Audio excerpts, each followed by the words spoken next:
For those of you who I've not met yet, my name is Sarah Triplett, and I serve as the Director of Public Policy for Creative Many Michigan.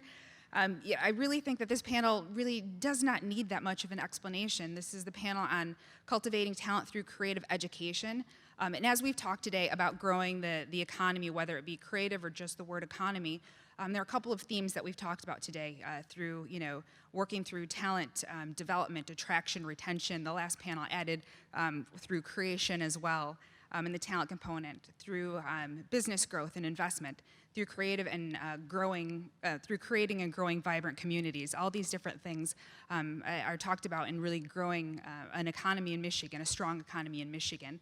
And all of these threads, what they have in common is really, cannot happen without investing in Michigan's youngest learners. So as we talk about the changing nature of education, not only in Michigan but across the country, as we talk about a greater need for companies to be investing in those skills to adapt and change at a moment's notice, to make sure that we have those creative talents to work in a 21st century economy, that all of those components really are essential that we focus in on a creative education. And with that, I'm thrilled with the panel that we have together today that really touches on all aspects of education, from the business community to artists to design-centered thinking. We have really a tremendous panel up here and are thrilled to welcome them. So with that, I just want to hand it off to our wonderful moderator today, Deborah Prezek, who is the Executive Director of the Henry Ford Learning Institute. So with that, I will hand it off to you.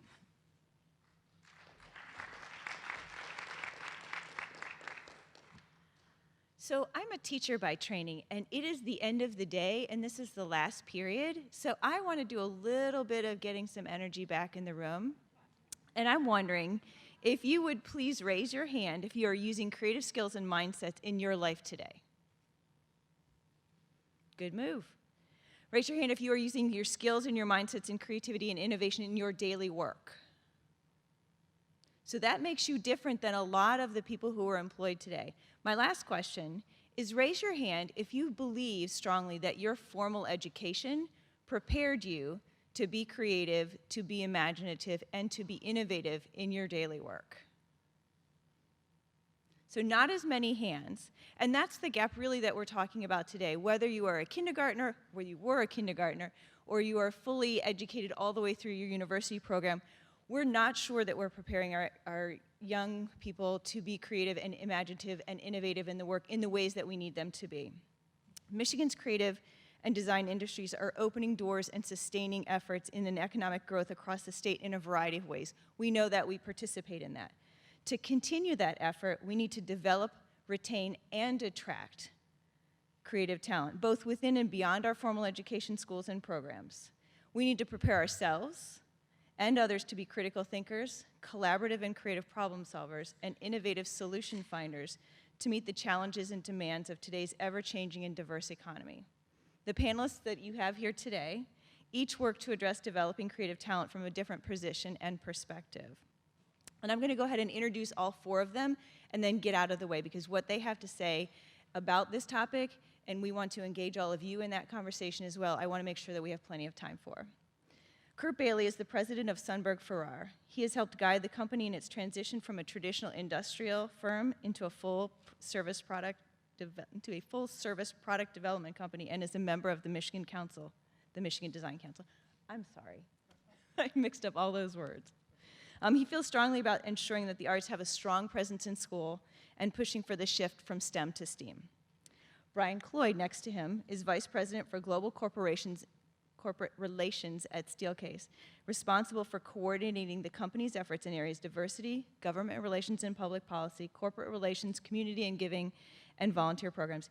He's also passionate about the power and opportunity of strong education and serves on multiple education-focused boards and is a champion for Steelcase's move to embed design-centered thinking in those efforts. Cindy Todd, further to my left, is the Art Education Program Chair for Kendall College of Art and Design after a long and distinguished career as an exemplary art teacher in public schools. Through her work in and out of her many classrooms, both K-12 and university, she promotes the role and importance of art education, including the role that partnerships can play in securing that opportunity for many. And finally, we have Pat Wayne.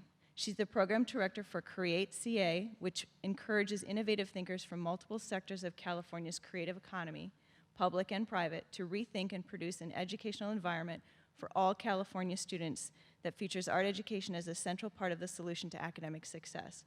Her work to study the impact of creative and design industries on the economy is ongoing. Each of our panelists is prepared to share some opening remarks about their perspectives and then respond to some questions from the rest of the audience. This is Kurt Bailey.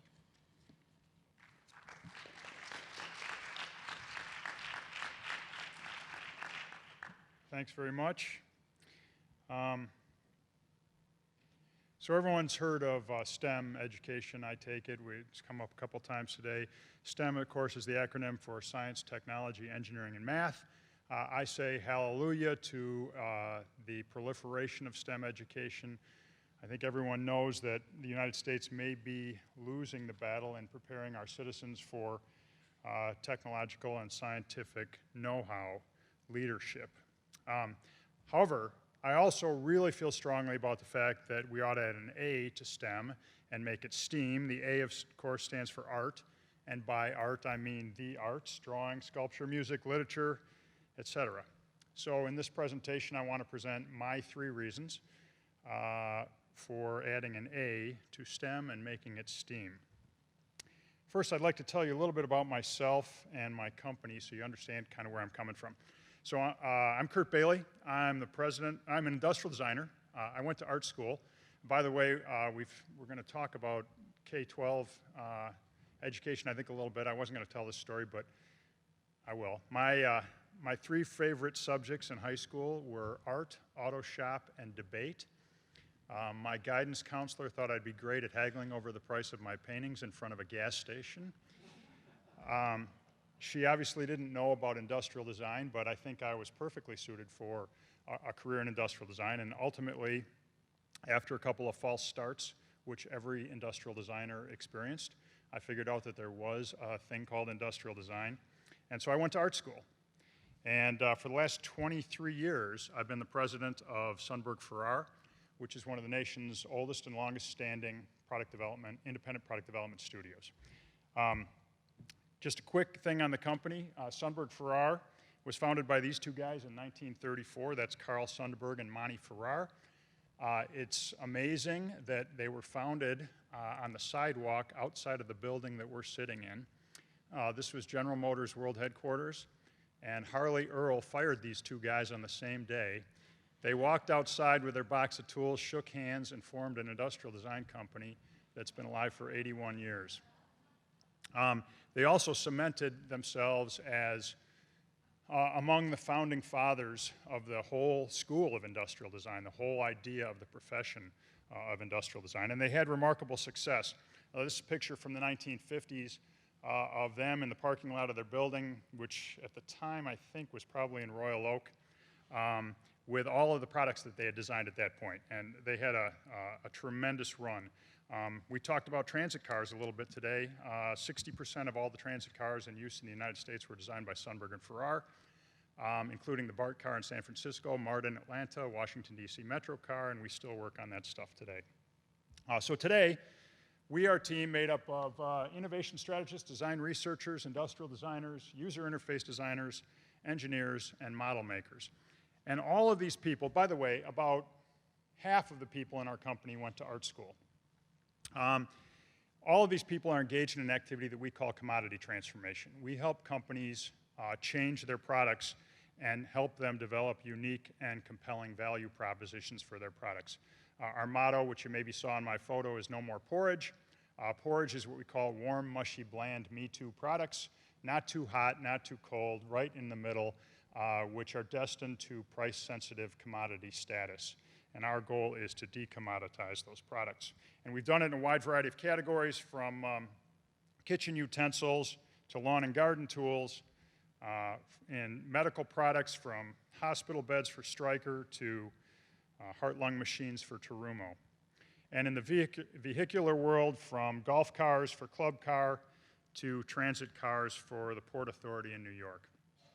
Lots of cool stuff. Our company sits at the intersection of art and science, and we've done work with hundreds of companies, helping them innovate, and it gives us a kind of a remarkable insight into how innovation happens and what it takes to innovate and what kind of disciplines are required to encourage innovation and what kind of training and disciplines get in the way and hinder innovation. So that leads me to talking about why to put the A in STEAM. So I have three reasons I'd like to talk about. Number one, to learn to embrace beauty. So the great American engineer Buckminster Fuller said, when I'm working on a problem, I never think about beauty, but when I have finished, if the solution is not beautiful, I know it's wrong. So I don't know if Bucky knew this intuitively or whether he learned it, but I find his insight to be very accurate. Unfortunately, most of the engineers, I shouldn't say most, many of the engineers that I've run across in my career have little appreciation for or ability to recognize beauty. They also don't understand the value of beauty. So as an industrial designer, if I'm helping to design a product and I don't understand how that product works and I don't understand the science and technology behind that product, I'm limited in what I can accomplish. Likewise, a technical person, an engineer, a scientist who doesn't understand beauty and the importance of that in developing an idea or a product is likewise limited. If our students from an early age can be exposed to the equally magical results of great technology and great art, then I think all disciplines will be better prepared to leverage their individual gifts more effectively. Number two, learn to embrace emotion. So a couple years ago, our company was asked to respond to a request for proposal from a lock set, an electronic lock set manufacturer. That's a fancy word for doorknobs that have keypads and card readers on them. And they were developing a whole new line of these commercial lock sets, and they had developed a technical spec for the new line of lock sets, and they sent it to us so we could prepare a proposal. And the spec was 17 pages long, and it had everything in it. It had all the internal components were specified. The brush texture on the outside was specified. The color of the chrome was specified. The shape of the door handle was specified. The font that was used on the keypads was specified. So we went down to make our presentation, and I held up their spec, and I said, thanks for sending us the spec. It's very thorough. In fact, it's so thorough, I'm wondering what you need us for, because it seems you've made all the decisions. And the engineer who had written the spec was sitting there, and he started laughing. He goes, what are you trying to do, talk yourself out of a job? And I said, no, I want to understand why we're here. And that's when Karen, who was the vice president of marketing in the back of the room, said, you're here because we want this product line to be wicked cool. And so I said, oh, that's great. I said, but you know, I read all 17 pages of the spec, and I didn't see wicked cool in there anywhere. And the engineer started laughing again. He said, well, you can't put wicked cool in a technical spec. And I said, why not? He says, well, how do you measure whether it's wicked cool or not? And I go, now you're getting into my territory, okay? That's what we talk about. And that's what art is all about, emotion and creating emotion and making that happen. So successful products and ideas not only have a rational appeal, but they have an emotional appeal as well. And if we can leverage that emotion, we can create an understanding of art and its emotional appeal, and that's crucial to any student who's interested in a technical field of pursuit. And I think they will all find their careers go further if they have an appreciation for that or some training in that. Okay, third point, learn to embrace eccentricity. So this is my favorite one. Bertrand Russell said, do not fear to be eccentric in opinion, for every opinion now accepted was once eccentric. And if you think of that, every great idea in history was first a weird idea. It was different than anything else that was being thought of. And every great product is first a different product. It's weird, right? And art is the discipline that most celebrates, encourages, and embraces original and creative and eccentric. And I can tell you that in the world of product development, extraordinary new products are always first out of the ordinary. And if we rule out all of the out of the ordinary at the beginning, we never have a chance to be extraordinary. So that's been like my life's battle with our clients is figuring that out, because all animals, in the world of animal behavior, there's an evolutionary survival trait called neophobia, right? We humans are animals. We've inherited this survival trait. It's the thing that keeps you from getting killed or eaten by something you've never seen before. It's sort of a healthy fear and skepticism of out of the ordinary. Yet it's terrible for new product developers. So we can deal with neophobia in new product development, but it takes training and understanding. And art brings some of that. Art makes us comfortable with the eccentric. My fear is that an emphasis on STEM without the addition of the A for art could lead to a gradual dilution of creativity skills and a withdrawal to the safety associated with the familiar and the known. So in conclusion, I hope parents, teachers, counselors, and administrators know that our kids are each born with, or I think they do know that our kids are each born with different innate skills and preferences.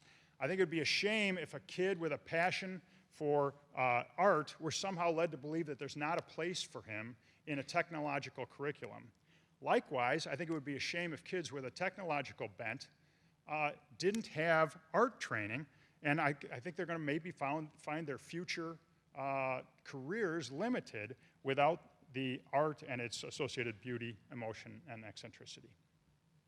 So, I'm not the only one thinking this way. I thought I'd mention a couple things that I found out about recently. The Michigan Science Center is a big STEM promoter, but they're getting slowly onto the STEAM train. Their next fundraiser is called Colorosity. I did put some cards up here in front. If you guys are interested in going to that, it sounds like a really fun event celebrating the science of color and art and design at the Michigan Science Center, which is really cool. Secondly, there are STEAM curriculums all over the place, I think. They seem to be sprouting up.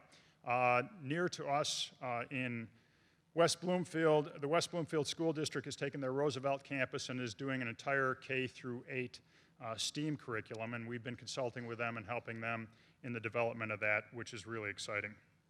And last but not least, I'm proud to be a member of Governor Snyder's recently developed Michigan Design Council. Governor Snyder and the MEDC recognized a couple of years ago that Michigan is a really unique place for industrial design. There are 4,000 industrial designers in the state of Michigan, which gives us in volume and per capita more industrial designers than any other state. If you combine that with the fact that there's more mechanical engineers in the state of Michigan than in all the other states combined, and more electrical engineers in every other state except California, that makes us pretty cool for a maker state, you know, to have the origin of products come from here. Another cool thing is that estimates show that each designer creates 8 additional jobs. And I went to art school, so I had to have someone else do the math for me, but they said that 8 times 4,000 is 32,000 jobs for Michigan. That was supposed to be a joke. I really didn't know that. And last but not least, the average salary for an industrial designer in Michigan is $70,000, $10,000 higher than the US average. This is kind of a haven for industrial design. But we need, and Governor Snyder and the MEDC and I want to keep it that way. And we want to continue to prepare the pipeline for the development and nurturing of a state that embraces design. Thanks very much.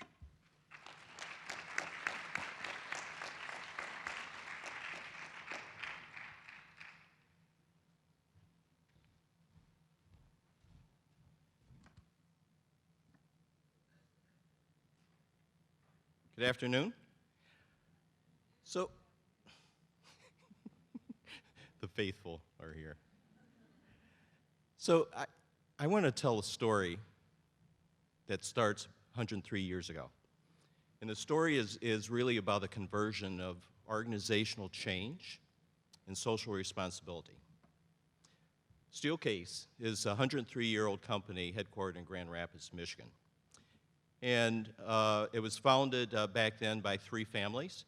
And our first product was a steel waste paper basket. And we started building those waste paper baskets because we had a contract in Boston for one of the first skyscrapers. And the request was, you know, we have these tall buildings and we have wooden waste paper baskets. and people smoke cigars, and they throw their cigar butts, into the waste paper baskets, and we're afraid that it'll cause a fire, and the buildings, the skyscrapers will build down, so can you help us out? And we said, sure, we can. We'll make these steel waste paper baskets. And it was so successful that we thought, well, you have wood furniture too, so maybe we can start making steel file cabinets and desks and chairs and that type of thing. And so the business was launched. And one interesting note that the armistice in World War II was signed on. Now I forgot the name of the boat, but it was a steel case desk that that armistice was signed on. So off and running, the company was, and we were noted in the industry as the biggest. We are the biggest office furniture company in the world, but we're noted for being capable of doing any big project that we could out-manufacture any of our competitions, our competitors, because we had the biggest plants, and everything that we did was in-house. We had this idea that you bring in coiled steel in one end, and then out the next end was a carton with a file cabinet or desk or a chair, and that was our claim to fame. We did pretty good furniture, but you can still see from this slide it was pretty boring.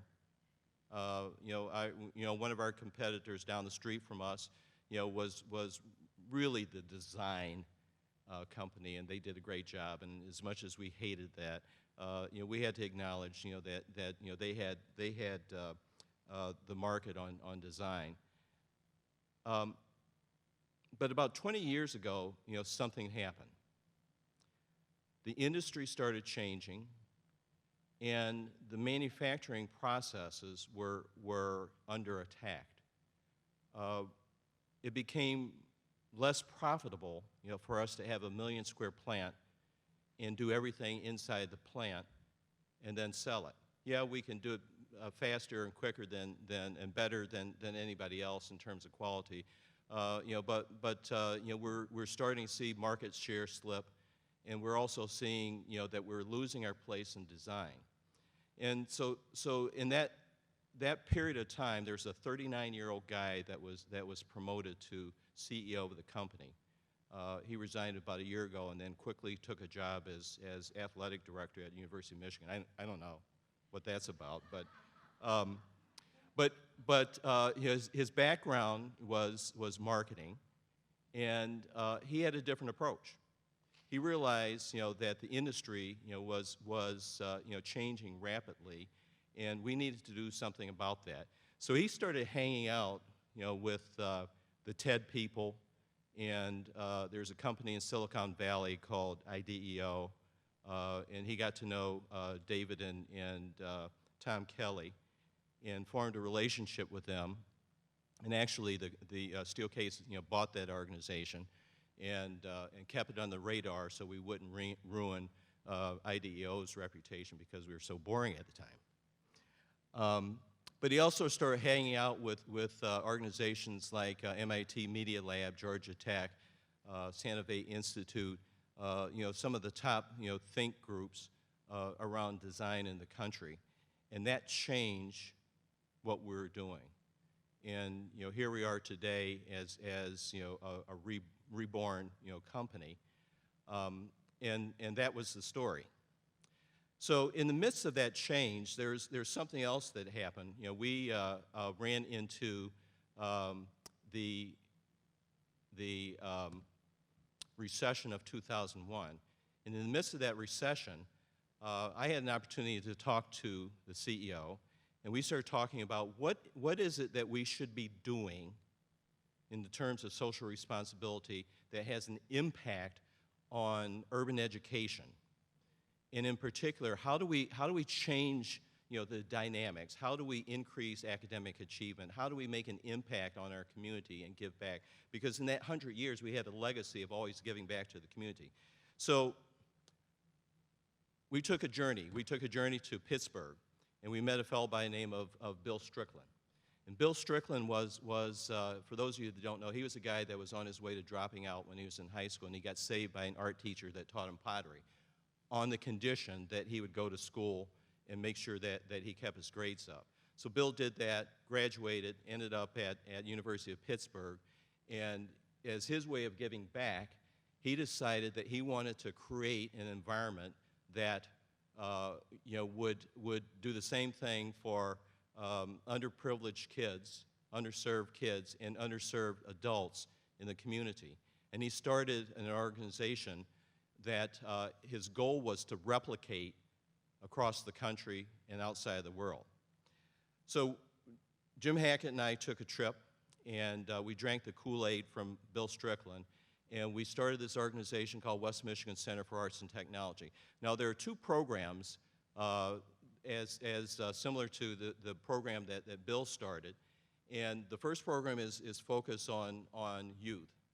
So we partnered with the Grand Rapids Public Schools, and we created programs, after-school programs, that allowed students to come in and get involved in arts and technology, not so that they become artists, but really to capture their imagination and stimulate their thinking and create an environment that had light and color and respect for the students, and at the same time would encourage them to stay in school and graduate.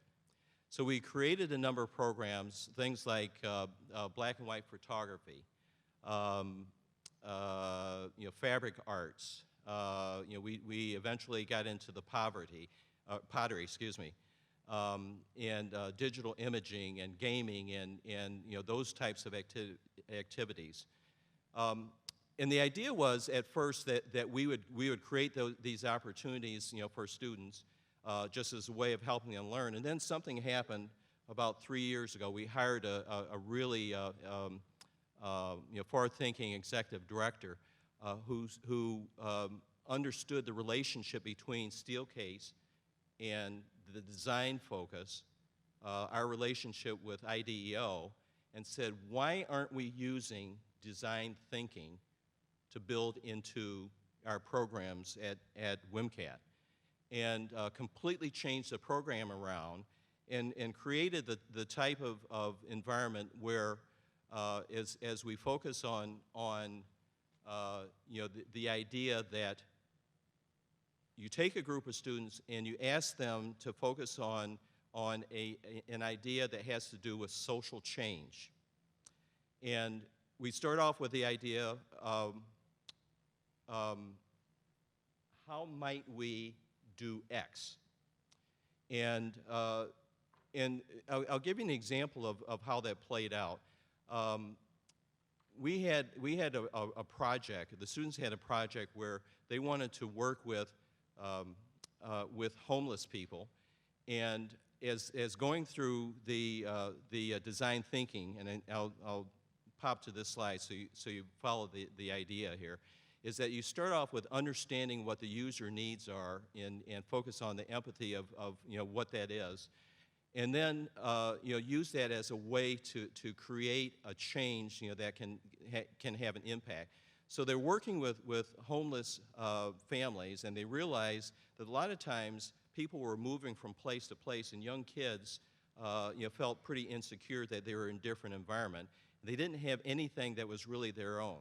So using that idea of how can we have an impact on it, they created a backpack that was designed that would fit young children and a place that they can put their private items, and also with a flashlight so that if they're in an unfamiliar place, they had their items in their backpack and they had a flashlight that they could use to give light and give more security to that. I'm going to quickly go through because my time is running out, and I want to talk about one other thing from a design standpoint. University Prep Academy is a replication of a school here in Detroit, Detroit University Prep Academy.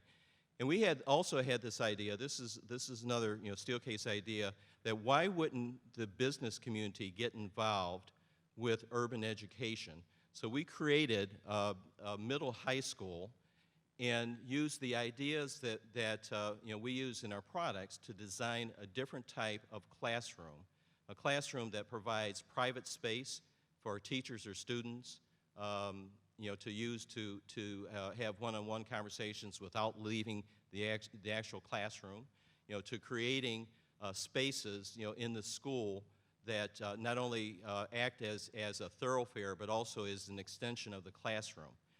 The idea is that in a learning environment, there's no unused space, that every space has a position, and you have the flexibility that you can take the concepts that built from a design standpoint and put it into the learning environment.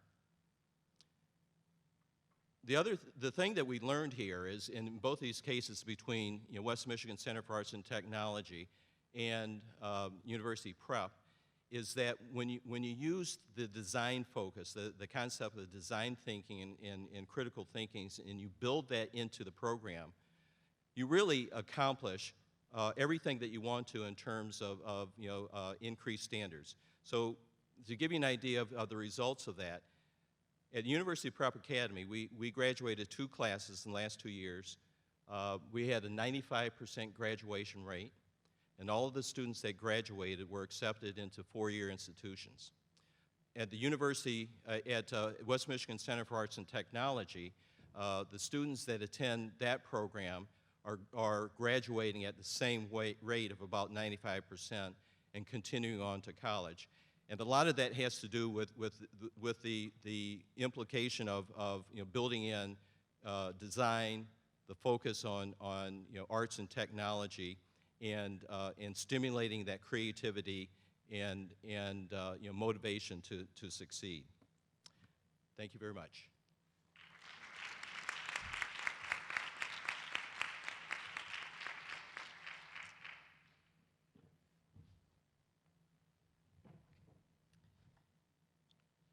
I think he has a couple more slides.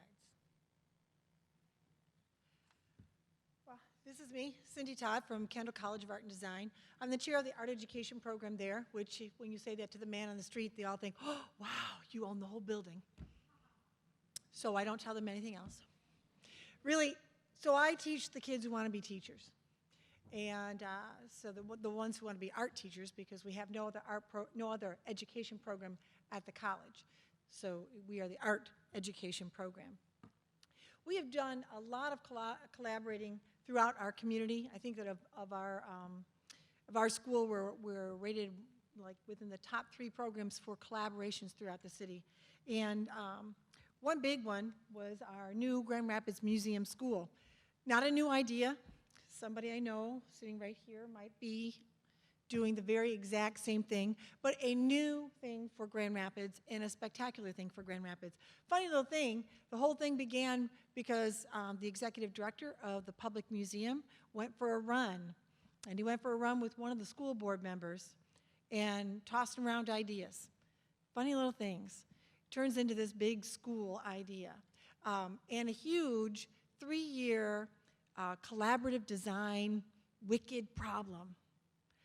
In this room, we have our outside consultant, Carol Morin, and without her wonderful help throughout the process, we wouldn't have opened the doors this month, but we have. And the program, which we called just the collaborative for a very long time before we decided who we were, had the public museum, the Grand Rapids Public Schools. Most of the art and design, design thinking, based schools often occur in charter schools. It's unusual to find what Grand Rapids likes to call their centers of innovation. So they have specialty schools with University Prep would be one of those where you have a type of curriculum that would be different from the average everyday school. And Grand Rapids is very open to this, and they have an entire program of Center of Innovations. So we work directly with the public school and developed a design thinking curriculum to be implemented within that building, working with not just our college, Kendall College of Art and Design, but also with Grand Valley. Very highly unusual to have two colleges willing to work together on a project such as this. And both of us are looking at this building as a place where we would create a lab school. Where, for instance, for my group of students, I would be teaching them methods and how to do design thinking with K-12 students. And then we might be actually teaching that course right there in the public museum where the students are going to school. And then my students will go out and work with the classroom teachers there, developing the curriculum that they would be using, but also working hand in hand with the students, solving some wicked problems. A really nice full circle for everybody involved, because my students are not just going to read about this from a book, but they're actually going to see it happening and then help it to occur, working hand in hand with the teachers. A very nice, tight box I'm very happy about. We had community partners as well, because Steelcase, in fact, Brian and I were in the same room a few times on this project, trying to make it all come together. So it's place-based learning because the students are right there in the museum, just like in the Henry Ford Academies. So they're able to go right into the archives, touch the items that are usually behind glass, go deep where things are in storage. They're going to curate their own exhibits and use all of this as part of their knowledge there. And in addition to being in that museum itself, they are considering a 2-mile radius around the school as their everyday classroom. We don't need a field trip sign paper. So even on the very first orientation, we were footing it all over the city. We were at City Hall, we were at the Public Library, they were at Kendall, they were at Graham, the Art Museum, they were everywhere. So it's place-based, and the place is giant. The museum itself sits right on the river. Golly, you can't see it here, but it's right on the river. So they expect to do curriculum by going down to the river, analyzing the water, working with the city as they're trying to recreate the rapids. You heard a little bit about that today as well. Just an extraordinary project, 3 years in the making, place-based learning. We've taken IDEO's plan for design thinking, and we've brought it to a middle schooler's way of thinking, just not watering it down, calling it different names, and helping them to see it in the same light. The language will grow with them as they go through, because we've started with 6th graders, going to go to 6 and 7, 6, 7, 8, until we've gotten all the way to the high school. We had a very historic day yesterday where the city of Grand Rapids, because everyone's involved, the city of Grand Rapids and the Grand Rapids Public Schools made a historic commitment to just trade pieces of land. So now the old public museum is now going to become the high school for this group. They're housed at the middle school at the new public museum, and the old one, which is the deep archives, will now be the high school. And they've given away a piece of green space that I think the city will turn into a park. Don't quote me on that. So it's been a collaboration even with the city itself. We opened the doors this fall. Kids came in, they meet underneath the whale every day, and they have some quality connected time right there. They came into high fives and the news. Lots of fun. Our next big project that Kendall's going to be working on, but I think some of the very same partners, we're going to be working, and this has already been announced, we're going to be working with the Quite Creative Arts Academy. It already had that name, but essentially its identity was wrapped around it. They had twice as many art lessons, so 2 half-hour, 45-minute art lessons a week, 2 sessions of music, so double what everyone else has. It's now going to change into an entirely fine arts infused education. So music and band and creative movement and dance, the visual arts, all of it teaching your math, science, English. Earlier today, somebody asked the question, or I feel like it was a person on the panel that said, okay, we keep talking about, recruiting talent and retaining talent, but how do we create talent? We create talent when they're kids. We have had lots of studies about how the brain develops and learns, and one of the things that they have discovered is that the arts, with the S, the arts make a huge impact on how many dendrites a child actually builds, how many brain cells do they have to process their learning. Yet we continue to teach in the K-12 system math, science, English, reading, blah, blah, blah, till we have a fistful of exercise all day long, every day, and then they get one special, right? So we're exercising like this. We can never, ever, ever win the mental Olympics if we exercise like this in our brains. Okay? If we don't wrap our heads around that, we're never going to make the inroads. And I don't have the exact numbers for this, and if I had my little pieces of paper for other speeches, I would. That children, when they start kindergarten, they test like with a genius IQ in the creative portion of the brain. But by the time we're done with them and they graduate high school and become adults, like it's a smattering of us that graduate with that. That's kind of deplorable. We're actually training it out of the system. We had it to start. We don't have it when it's over. That's deplorable. So we've got to do it in education. That's where it starts. That's how we create it. That's how we keep it. That's how we recruit it. And that's how we retain it.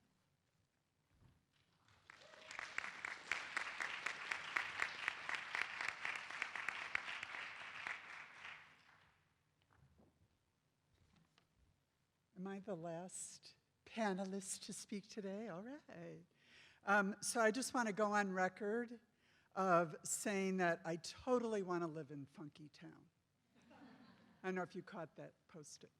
So give me a little royal wave if you want to live in Funky Town. And give me a wave if you are an arts educator here today. Give me a wave. Keep waving, arts educators. Give me a wave if your life has been impacted by an arts class or an arts educator. All right, more hands. And if you're not waving, give me a wave if you experience and have an impact on your life of any art forms, including film. Okay. So I was trying to think, I'm from Create, California. I think Helen and I were flying on parallel flights as we came across. And just in case you hold any ill will towards California, I'll just say that I'm a Chicago girl. And I've spent many summers camping on family vacations in your beautiful state. So, hello, Michigan. Yes. So, I was trying to think of what can I bring to the conversation, especially as I've experienced your whole day. And I just have to tell you how impressed I am with your level of sophistication, your commitment, and what you have going on here is pretty darn exciting to me. So don't think that you're any farther behind or anything less than what's going on in any other state, because you aren't. So I want to use examples of what I've been doing to dish up strategies to you, that if you're already doing them, hooray. If it's new, hopefully it might help in the conversation. So, my life was changed forever by my second grade teacher who decided to put on a classroom play of Alice in Wonderland. Now, I had in my wildest dreams, I didn't think I would play Alice, but in her wisdom, she saw I was the kid who needed it the most, and it forever changed my life. Those kind of anecdotes we hear over and over again in our work, and they have a lot of power. We heard a couple of those here today, especially Kurt talked about that. And so a personal story is very important. If you have business leaders who can tell that kind of personal story, in the state of California, Boeing has jumped all in on arts education. And they have a high-level VP there, Bill Cusato, who over and over tells how theater has helped him succeed at Boeing, that his early experiences in that. So the story of California might surprise you because our journey to put arts back into the schools is only 10 years old. And it took 30 years to unravel really high-quality arts education in our state. And that's surprising for a state that hosts some of the most creative businesses, especially the entertainment industry. And it became marginalized as a nice-to-have program when times were good, but expendable when times were bad. And no one thing meant to do that, but this series of bills had that unintended consequence. What's important about this story is that a lot of district administrators, principals, superintendents don't know this story in our state. So it's important that we share it with them, that we're not asking for something that is unusual, that we used to have this, and that our education is a core part of the curriculum. So what happened in California is that the community rushed forward. PTA and arts organizations came in to put their finger in the dike, or in this case, a wine barrel, and said, you know, we cannot let this happen. So the arts organizations, this issue of no arts in the schools landed on their backs, and they only have so much capacity. So we see them as a valuable partner in getting arts back into the schools, and it's intricately important that they collaborate with credentialed arts educators. So about 10 years ago, do you remember this book by Dan Pink, A Whole New Mind? So that came out in 2008. If you haven't read it, I recommend it, because he powerfully describes, and he's a business writer, this whole shift in our world that has been talked about here today. And we use this as a strategy. Entire districts read this book. Every principal, every teacher, every superintendent. And we put on a Creative Edge lecture. It was our first time doing it, where we brought out Dan Pink and business came together to help pay those fees. And 800 people from all sectors showed up, and the superintendent invited all the other superintendents to come, and you heard this business writer, who's a great speaker, by the way, position the issue. And you're going to hear me say this a couple times, because what we're after is reframe this issue of arts education. Because when you say those words, everybody thinks of something different. And if a superintendent or a principal is thinking, oh, that's a 10-minute break on a Friday afternoon to glue macaroni on a plate, it doesn't matter what argument you try to make, they don't get it. There's a disconnect. So in 2007, the Otis College of Art and Design did the kind of report that was talked about this morning. They teamed up with the Los Angeles County Economic Development Corporation. They came out with their own report about how many creative jobs, how much tax revenue, and you can go look at that report on there if you're interested, but you got your own, which is fabulous. And I love this quote by Sir Ken Robinson. Whoops, what just happened? Okay, it went totally out of my slides to something else. Okay, Somebody else is doing it? Okay. Microsoft PowerPoint is closing. All right. So their report became an advocacy tool for those of us in arts ed to develop pathways for creative workforce and helped us to frame the argument. There was a large amount of detail that we had, including the types of jobs in each region and how much salary they commanded. That was a shock to parents who think, oh my gosh, that's if my kid does this, they're going to be starving somewhere, eking it out. And we wanted to reposition that and also work to increase those salaries across the board.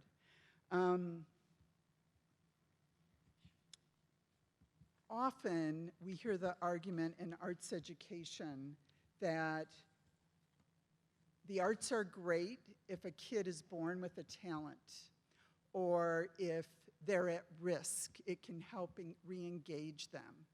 So I'm multitasking. Hello. Sorry. It's okay. I'm very No, you're good. You are. You're doing great. Just don't pinch me or anything. Okay. So what we did was try to reframe that for our educators, that it's about every child building their creativity muscles, so that, okay. Where do you want me? Right there. Thanks. You know, you put time into these friggin' slides, and you got to do it. All right. So it isn't about the kid who has talent. It's not about just the at-risk kid. It's about every child building their creative capacity so that it wins them the college of their choice and makes them a valuable employee in any career they choose. That's the reframe we've been working on. And when you go out to speak about creativity and innovation, we hired a designer to help us with these slides so that they read creativity. Same thing, and we've already heard Kurt talk about STEAM, so I'm not going to spend a lot of time on that, except to say that Boeing is funding an Arts and STEM collaborative in California, where we are working to come up with a rubric for any school that wants to say they're STEAM. Because what we were seeing was this crazy thing of a school with an after-school robotics club where they color a picture in and say, we're STEAM, and 30 kids are doing it. We want to get back out in front of that. And you've already heard a lot about the skills. And here's what we heard from Boeing, because people get surprised by how much money they're pouring into this. They can only hire American workers. And what they said to us is, if their engineers come to them risk adverse and they're not creative, they're not working at Boeing. So they're all in because the employees that were getting through the probation period as a new candidate had these skills that are directly out of the arts standards, and they were seeing arts on their resume. So just to close this up, my organization, Create California, is about advancing an educational model that promotes creativity and innovation. Because really, don't we all just want schools to be a creative incubator that kids can't wait to get to every day? Thank you.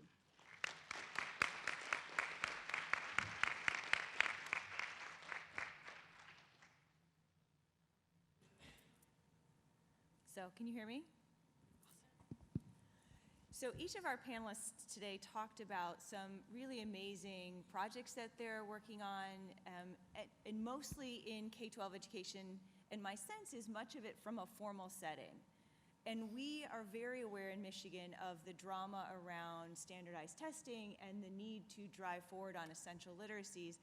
And that's such a downer of a conversation to have.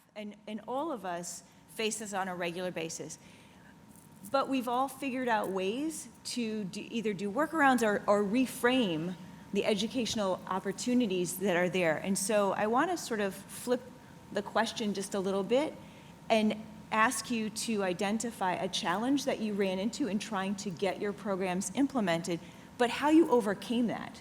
Because oftentimes we have very ambitious goals for education, and then they sort of get shot down by people who don't understand or don't appreciate or can't figure out the complexity of the systems. And you all have figured out that in some kind of way. So I invite whoever would like to speak first to kind of address how you dealt with those challenges to really implement something amazing for kids. So I'll start first, and to give you a little bit of airtime. Probably the biggest challenge we had, with either West Michigan Center for Arts and Technology or University Prep Academy. University Prep Academy was a partnership with Grand Rapids Public School District.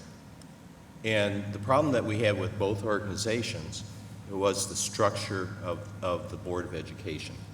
The superintendent initially in both those programs was very cautious, to be polite, about the involvement of the school district with both of those programs.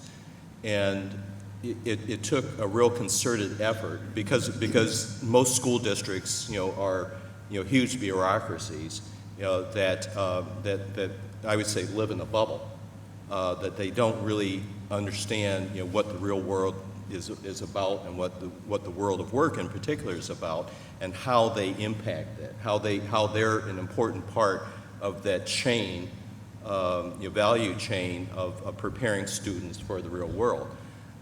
So in our case, we had to do some counterintelligence, to ensure that the right people in the school district became evident and were willing to support, these new ideas that we were proposing. I'd say too, and I'm working with the same entities, and we have a new superintendent who is fantastic, just absolutely a dream to work with. I felt like it was the people. When we had groups getting together, we would have somebody who would constantly go back to, well, when are you going to do reading, and when are you going to do math? And there was a taskmaster whose job it was to ensure that those things occurred, and that when we had that person playing the mantra, then somebody else on the committee would start to feel like, you just don't get it, you just don't get it. And I found that sometimes it took some helping all the players understand that we each have a role. That if we didn't have that person saying, what about the reading, what about the math, we might go too far away from that.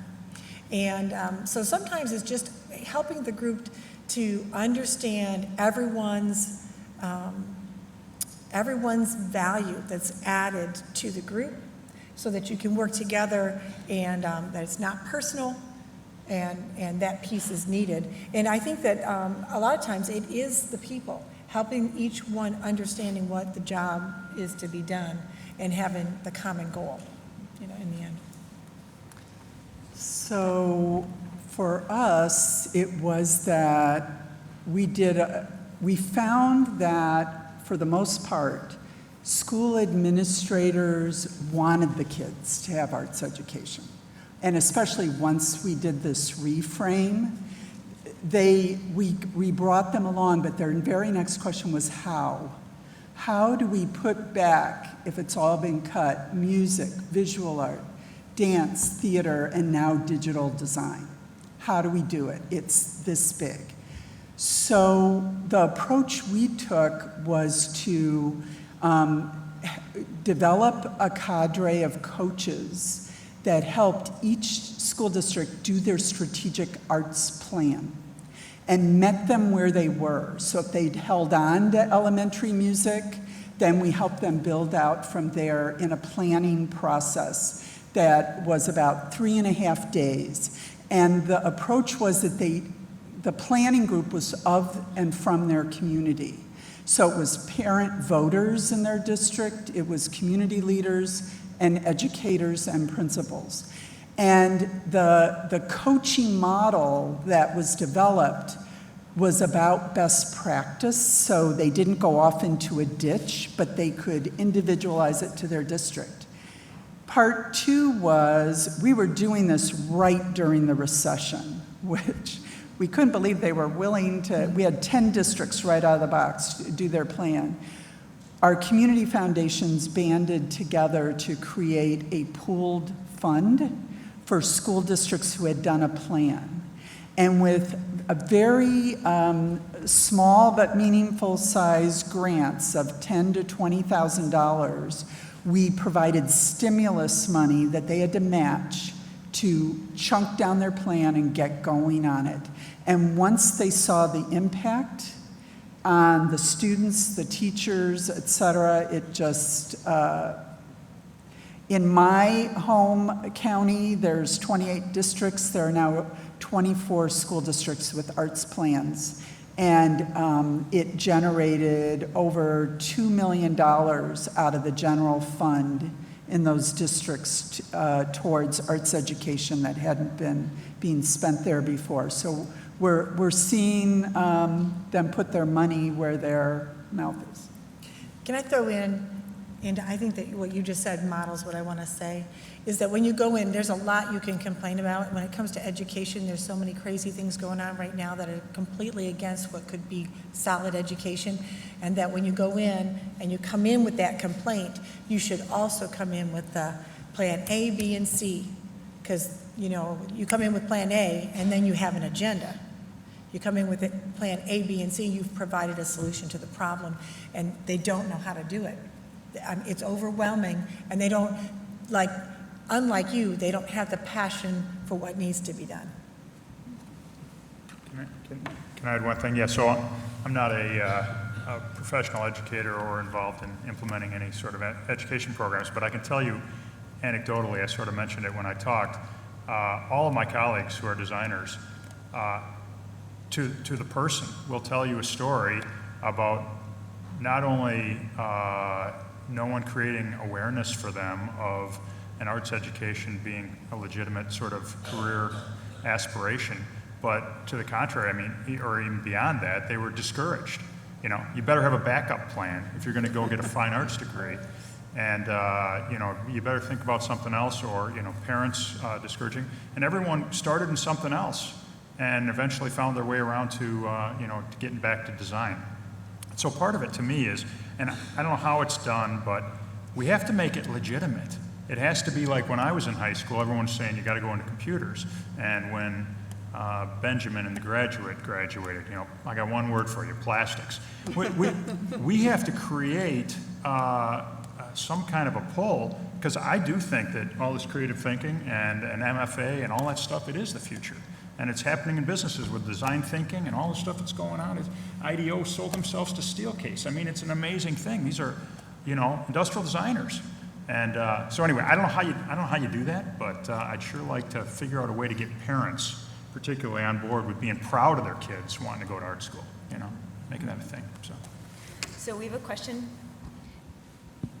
Yep, we have time for about one or two questions, and then we're going to move forward. So, hi, good afternoon. I've had the wonderful privilege of going to the National Education Association's delegate representative assemblies as a representative from Michigan, representing community colleges. I'm an arts person, but I teach business, so business and arts definitely go together and make senses. In some of the sessions, I saw that there were a lot of pushes for STEAM, but I also saw there was a direct resistance from some of those STEM educators in the K through 12 who felt that STEAM was encroaching on their STEM world, if you will, and that there was all of this movement for STEM and really getting to use STEM. And now with STEAM coming about, they felt that there would be some impacts in funding and other types of programs. Can you speak to this resistance to collaborate with the STEM movement from the STEAM side of things? Well, as a part of the National Art Education Association, so I'm the VP-elect for Western Region, and we find that in almost all venues when, let's say, even a new methodology like visual culture comes along, there's always resistance from the group in terms of it's not what they've done before. It sounds like it's a lot more academic than the hands-on things that we know that our students need and enjoy. And so you always have that necessary pushback to change. I would say STEM took a long time to develop with those people who organized it, that they worked very hard to create the forward momentum that they have achieved. And that when somebody else comes in and says, no, no, no, you missed something, you have to include me, that there is a natural reaction against it. And so I think that that is no surprise, and it would be completely expected. And I think that with some time in the room, people would begin to understand the connectedness. One thing that they say is that engineering piece, the E of STEAM, has a lot of design thinking components, and I could not argue otherwise. So what we do have to understand is it's missing a lot of other pieces. So it's a matter of working with them, because we are trying to jump onto their train when we say STEAM. And we have to be cognizant of that, because that can be incredibly offensive, because we're literally saying, no, you're wrong, I want in. So one of the things that happened with us, because Boeing wanted all the STEM hubs to come together with the arts folks, and we were working parallel to each other, and Boeing's sense was that we were, Boeing publicly says STEM and secretly believes STEAM. So that's interesting. So we just nipped the issues in the bud by calling it arts and STEM, because we didn't want to go down that rabbit hole. It's like, we don't want to waste time debating STEM, STEAM. What we're looking for is the areas of overlap. What are you doing? What are we doing? Where can we link arms and agree? But the STEM folk came in suspicious. They thought we were all there to lobby them. And so we had a lot of conversations before the meetings happened. And now we're 3 years in, and they love having us there, because they said our meetings are way more fun and creative than the STEM meetings are. So we just proved our value to them in terms of our creative thinking and willingness to collaborate. I just make a quick comment. When I tell the story about the difference between Steelcase up till 20 years ago and what it is today, that's the difference between STEM and STEAM. Once we embraced the notion that we had to change the focus of our business and focus more on design and serving the customer, getting to the customer needs, then STEAM became part of our DNA. And that's what's going to continue to drive, user-centered design. I was just going to say, I've heard the same thing. When I wrote this blog piece about STEAM, I got the same kind of reaction from a lot of people, and I would read all the comments. But that's why I'm trying to frame it in the context of making the technology kids better. I think that everyone exposed to arts, they're going to get more out of their career in engineering or more out of their career as a scientist if they're exposed to some of the things that art brings to the party. And if you just talk about it that way, I'm just trying to make your kids better. I'm trying to make everyone better at it. And I don't know if it's going to work, but that's my pitch. Yeah. All right, last question. We need to go pretty quickly because we want to get through the rest of the program. Kurt is exactly right, and I want to cite a reference.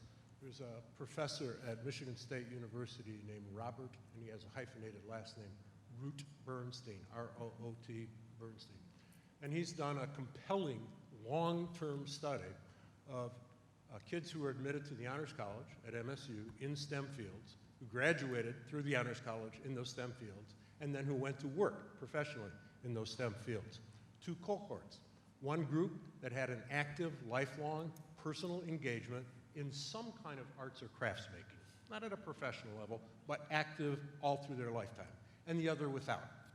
The overwhelming evidence is, by factors of like 27-1, the group of STEM practitioners who had that active, lifelong engagement with arts or making activities got more patents and started up their own companies, much more entrepreneurial. So you get better STEM practitioners, you're exactly right, if you include this. Some people, myself included, have moved beyond STEAM.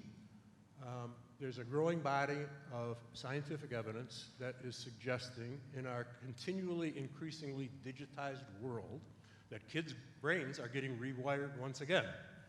And they're getting rewired in such a way that they're losing the ability for deep reading. And if you lose the ability for deep reading, you lose the ability for deep understanding. So I'm out of steam, but I'm standing in the stream. Got to have R.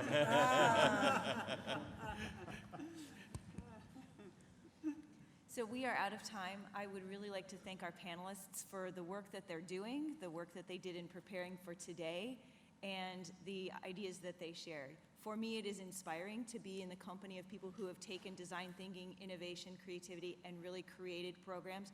We believe strongly in that approach to schools, to education, and more broadly to learning, and these people do too. So thank you so very much for today. Thank you.